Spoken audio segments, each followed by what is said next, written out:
I'm here today to talk to you about whether there still is truth in politics. And to do so, I'm going to look at the Ukraine scandal. I believe it's a microcosm for the Trump administration.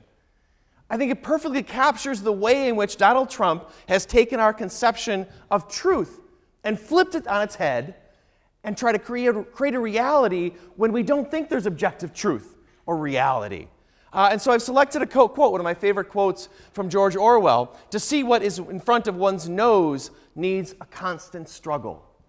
I think lately we don't always see what's in front of our nose. And so what I'm going to talk about is what it's like to live in a world where we don't have normal politics, to live in a world where truth seems less connected to politics than maybe at one point it was.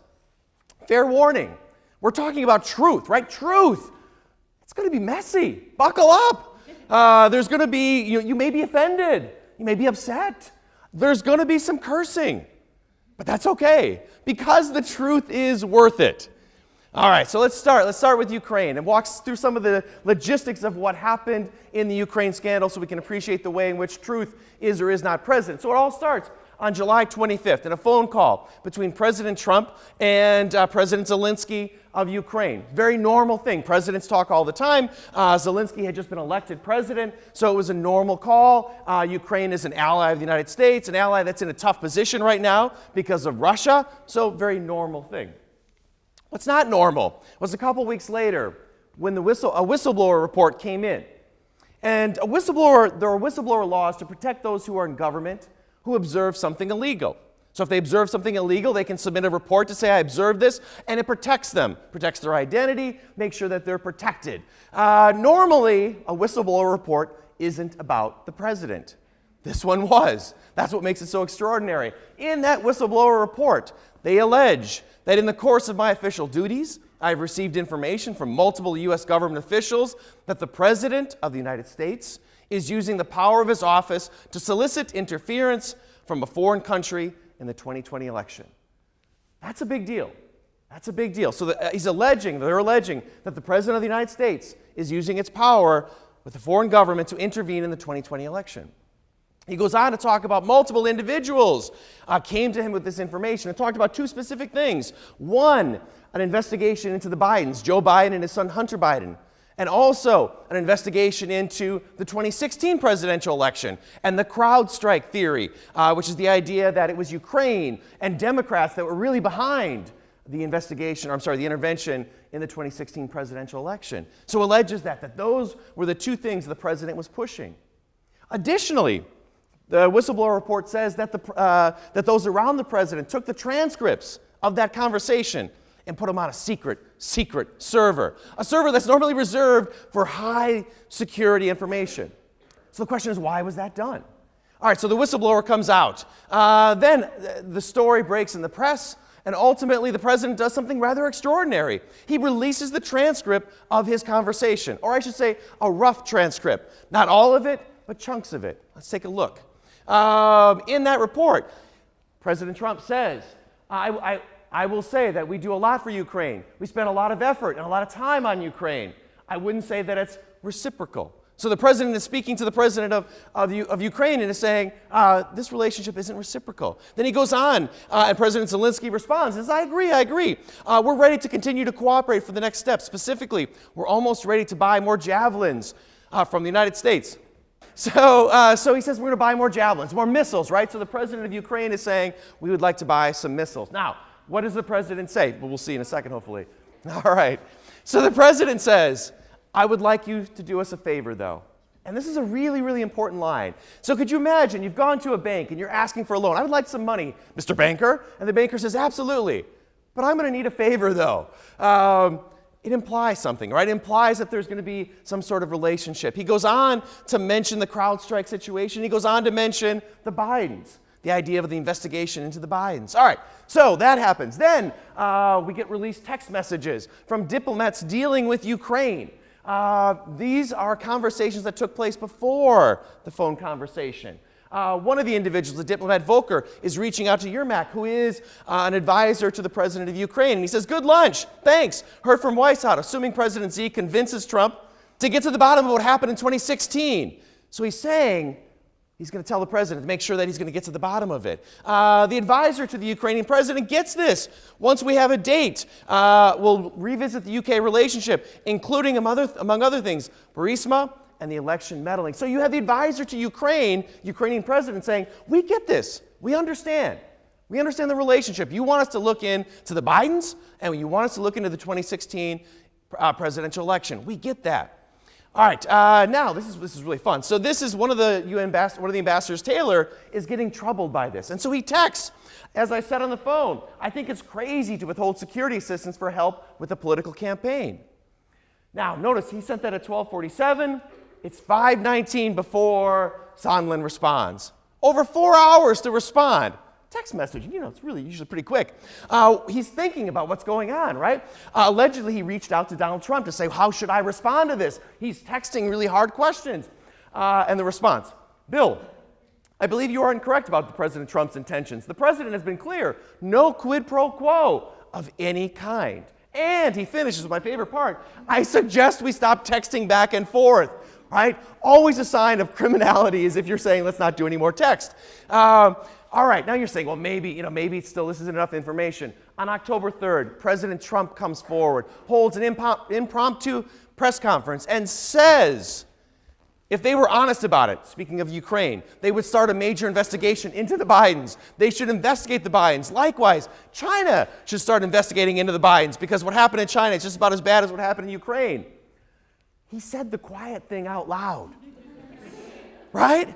We're not used to this. So there's all these other documents that are saying, he's putting pressure on Ukraine. He's asking them to look into his political rivals, and then he says it, right? So it's really interesting. We step back here. These facts are not disputed, right? These are just things that you can look at. And if you're a member of Congress right now and you're facing this dilemma, it seems pretty easy, right? The facts are there. The truth is there. Now, how you decide upon that is debatable, right? You may say this warrants impeachment. You may say this doesn't warrant impeachment, but it seems fairly simple.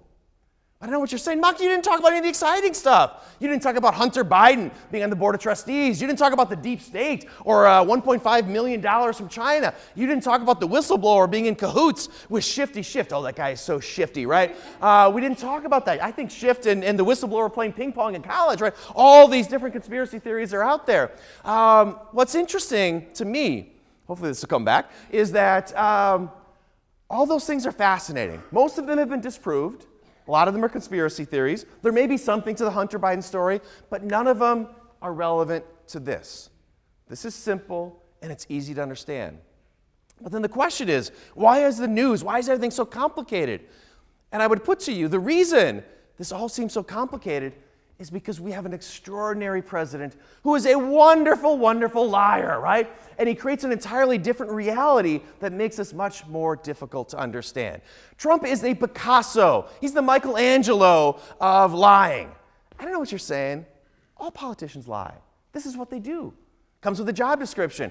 I would tell you Trump is distinct. So this today is the 1,000th day of Trump being in office. 1,000 days he's been in president. In those 1,000 days, according to the Washington Post fact checker, he has said 13,435 false or misleading claims. And you can go to the website and look at them.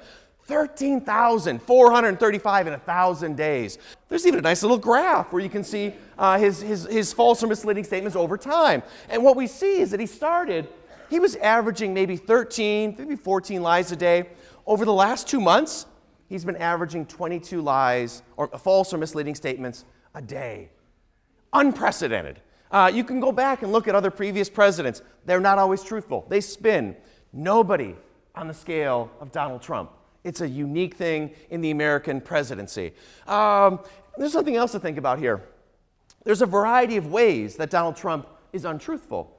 You can be a liar, right? So there's lying, and then there's also bullshit, right? There's two different categories, and they are distinct in very important ways. The liar understands he's not being truthful. The liar accepts that there is truth, and he is going to be false. The bullshitter doesn't care about lying, right? They just want to craft a new reality. They're indifferent to truth. And I think what we're seeing here, Donald Trump likes both of them. He peddles in both of them. And we can think of some examples. He's talked about the wall frequently, talked about it's rapidly being built. This is not true, right? But he has said that over 218 times. Same thing when it comes to the greatest economy in our history. It's easy to measure these things. There are a variety of ways to do so. That's not true. We have a very good economy. It's not the best in history. He's repeated that over 200 times. We've passed the largest tax cut in the country's history. Also, these are things you can go out and measure and know. It's not true. He's repeated that a lot of times as well. So what we see here is these are lies. Now, what's an example of bullshit? That is saying that Trump Tower Grill has the best taco bowls, right? That's indifferent to truth, right? It's not true. And that he loves Hispanics. That's just strange and odd and bizarre, right?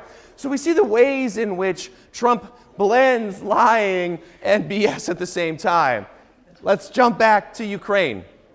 And I want to talk for a few minutes about what he's done in Ukraine. So we talked about what the facts, what the text, what the emails, what the messages say.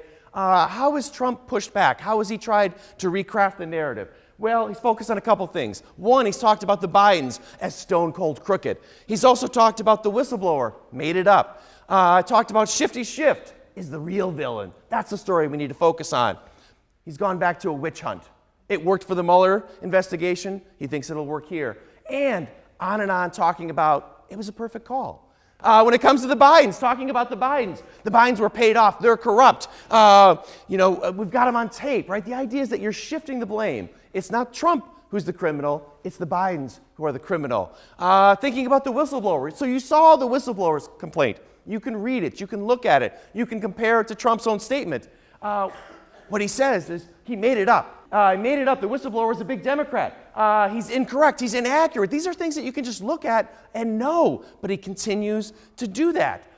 He also, if we jump over to Shifty Schiff, it's not just the Bidens, but it's Adam Schiff, who should be impeached, should be for fraud. He's the one who's in cahoots. He's not being honest. His parody was unjust and illegitimate, right? So it's about shifting blame and recrafting the narrative. Same thing with talking about a witch hunt. That this is the greatest witch hunt in our country. Worked very, very well in the Mueller report. My favorite, maybe, though, is his talk about it was a perfect call. Like, linguistically, that doesn't sound right. He just keeps saying it was a perfect call. It was perfect. It was perfect. I don't know what a perfect call is, but he keeps repeating that. No pressure. Perfect. My favorite is the bottom one. It was either perfect or really very good, right? That's the kind of category you want to be in, perfect or really very good. So he's smart at how he changes that rhetoric and tries to change the narrative and in many ways confuse us. So it's not just what he says, it's also how he says it. Think about when you see Donald Trump. It's confidence. I don't know if I've ever seen somebody who's so confident in what they say. There are times I see him say something and I say to myself, I know that's false. That's not true. And I say, well, maybe I'm wrong and I got to go check it, right? I mean, when somebody's confident and expresses themselves in that way, your tendency is to believe them. Confidence. He repeats things over and over and over, sometimes hundreds of times. He's confident and he repeats that claim over and over and over. Kind of wears you out, pushing the idea. Finally, he's open about his ideas. He doesn't hide anything. There are no secrets. He says the quiet thing out loud. He tells you what he did. And again, we don't know how to deal with that. We're used to politicians who are shamed, who when they do something wrong, they want to cover it up or not talk about that. He says, I'll talk about it. I'll say it. And we're not sure. Well, if he says it out loud, it can't be bad. So it's a really, really creative way of confronting those who are accusing him. And it's been very, very effective at pushing back. And the important thing is you don't have to believe that he's telling the truth. I mean, it's easy not to believe him, right? Because he's not being truthful. I don't think he believes much of what he says. But that's not the point. The point isn't to be truthful. The point is, or even to get you to believe him, the point is to intimidate you. The point is to create an environment where you don't want to push back. I mean, think about the politicians who have pushed back, Democrats or Republicans. They become a target for Trump. Maybe it's gone permanently. There we go. They become a target. So a lot have left office, either didn't run for office again or were removed for office. One of the few people left is Mitt Romney. And he's a regular target of Trump. This is something that happens. And I have a little sympathy for the Republicans right now when you're facing a president who's indifferent to truth. How do you have to defend when you know there is objective truth when the president doesn't do this? It makes me oftentimes think of Caligula, right? Or I think of this situation. For those of you that don't know him, he was the guy that allegedly put his horse in the Senate, which is sort of a strange thing to do. Now, I don't think Trump is going to put a horse in the Senate, but I do wonder what would happen if Trump nominated a horse for the Supreme Court, right? What if Misty was your next Supreme Court nominee? How would Republicans respond? Would Republicans say, this is outrageous. You can't nominate a horse for the Supreme Court? Or would Republicans say, like, well, he's thinking outside the box. He's really challenging our conventional norms. He's thinking about different ways. It's good to shake up the system every once in a while. Bring in more of a rural perspective to Supreme Court. I think that's pretty absurd. But you're thinking about it now, like it's possible that he's going to nominate a horse for the Supreme Court. The other person I think a little bit about lately is Václav Havel. He's one of my favorite writers. He was a Czech writer and playwright. He eventually became president of the Czech Republic. And he wrote a lot about what life was like in the oppressive state of Czechoslovakia under the Soviet, Cold War Soviet regime. And he said that people got used to that. People got used to the oppression. People got used to the absurdity and the lies. And he talked about that. What happens is we can learn to live within a lie. And I really like that line, that we can learn to live within a lie. We can learn to accept and abide by no truth in the system. And I think if we're honest with ourselves, there is some truth to that. Even those who are angry and frustrated with Trump, we still accept and we still normalize much of that behavior. And we are complicit in living within the broader lie that Trump is creating for the political system right now. And so I return to George Orwell, who asked us to says that see what's in front of one's nose needs a constant struggle. And I think that's right. I think we need to struggle. I think we should challenge ourselves to see what is in front of our face. Because the reality is the political system only is effective if we have a common set of facts that we can debate and argue over. If we move away from that and we accept that there is no truth, there is no reality, I don't know if a democracy can function. So I ask you today, as I wrap up here, to go out and to struggle, to try to see what is in front of our faces. Thank you.